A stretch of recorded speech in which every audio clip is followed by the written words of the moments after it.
Welcome to the Mind Map game. This activity helps you uncover your passions, strengths, and motivations while building a personal vision for your learning journey. A mind map is a creative tool to organize information visually. It starts with a central concept, your idea, and branches out into related topics. Think of it as a map of your thoughts, connecting ideas in a way that mirrors how your brain works. Using images, colors, and keywords, a mind map encourages creativity and helps you understand yourself more deeply. Here's how to create your own mind map. 1. Start in the center of a blank page. 2. Use an image or picture for your central idea. 3.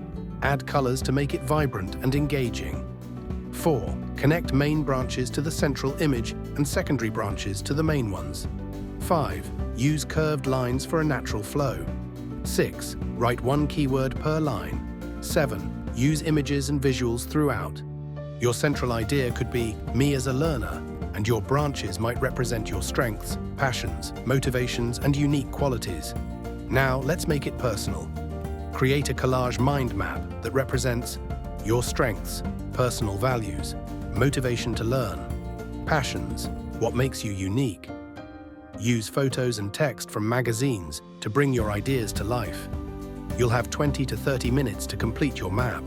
Once everyone is ready, take turns presenting your mind map to the group. Share your learning story and what makes you, you. Reflect together on questions like, why is education important? What motivates you to achieve better results? What have you learned about yourself through this activity? The Mind Map game helps you understand yourself better and use your strengths to shape your learning journey. Let's celebrate your creativity and growth.